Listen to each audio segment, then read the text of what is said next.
It's finally time for my review of the Taipei Machines Series 1 Pro. Once you've used a few 3D printers, you start to ask yourself, and sometimes others start to ask you, what is the perfect 3D printer? And we're going to talk about that actually a little bit more in an idealistic sense in our next video, but as far as real 3D printers go, well, you guys know I haven't used every 3D printer out there. I have experience with about a dozen or so. I think I've seen a pretty good sample of 3D printers on the market, but I don't have hands-on experience with a lot of the big players, like Ultimaker, for example. But I have about 6 solid months of real-world experience with the Series 1 Pro now. I put thousands of meters of PLA through this machine for real customers and printed many things, including my own designs. I also printed with ABS, nylon, and flexible filaments, and we'll get to that as well in a moment. Now, you can read the full specs if you need to. I don't think that's what this video needs to be about, but you do have a cubic foot of build volume, a little bit more. Very sturdy printer. It's very strong metal construction, and parts like the nozzle and hot end are really easy to replace. It's fairly modular. And of course, there's the typical things. You can print down to 50 microns. It prints really well. I tend to kind of stay in the sweet spot of 100 to 200 microns. That seems most practical for me. And prints at those resolutions turn out amazing. They're beautiful. They offer some special filaments like ProMat, which I use to print the white parts of the Snorlax, and then some Protopasta carbon fiber. And just prints turn out great. Of course, that's the most important thing.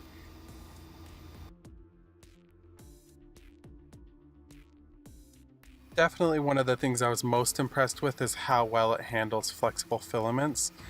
This was Ninja Tech's Cheetah.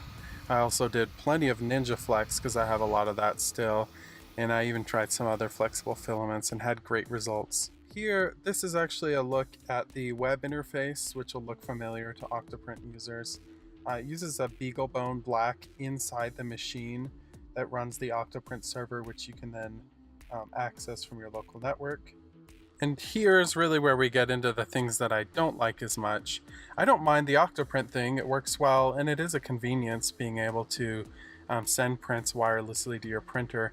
But the issue that I have that really did kind of bug me as I was using the machine was how dependent I was on having to use a browser to control the printer.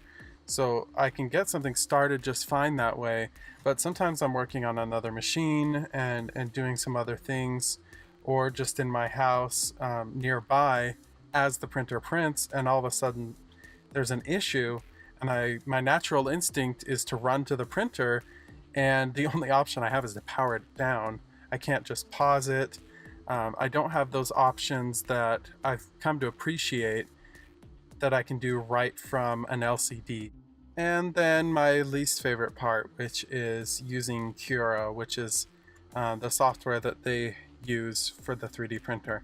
Now, of course, you're not necessarily forced to use Cura, and Cura has come a long way, especially in the last year as some updates have come to us. But I still just have some serious qualms with it, which we won't get into because I could talk about it forever. But it just freezes up so much. It's cool that they've incorporated some things that allow you to directly send your prints once they're sliced to the machine via Octoprint. That's great. There are great features involved with this cloud printing feature with their software.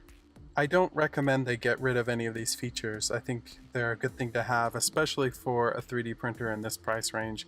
You do expect a little bit more. The only thing is, I don't think they replace having some of your basic controls right there on the 3D printer itself. As far as the company goes, most of my interaction with them was really good. I did kind of catch them at a bad time as they were transitioning, I think, between offices. And the person who was working with me happened to leave the company halfway through the process. So the first few months of my time with this 3D printer, unfortunately, did leave me with an impression that their customer service or their attentiveness wasn't great, but they did later make up for that and explain to me the situation, so I'm not really left with a bad taste in my mouth in that regard. So that really is my whole review. I've really enjoyed this machine, but I don't feel like in my reviews giving a rating out of 10 for these machines. The only thing I do want to be rating is the user experience, which I think is a focus for my testing on these 3D printers. And the prints are amazing, like I've said a few times. I don't feel like there's anything lacking in print quality, but I do feel like the user experience could be better, and a lot of that has to do with the lack of interaction with the 3D printer and needing to use those web interfaces, which are good. It's just I don't like only having that option. So from a user experience standpoint, I would give them an 8 out of 10, which is still really high because it is a great printer, and part of user experience is serviceability and some other aspects of it. So fantastic 3D printer. I do like it a lot. There's still some things I like more about some of my other 3D printers, like the Make It Pro L, but this is definitely an amazing 3D printer and a great investment for a professional.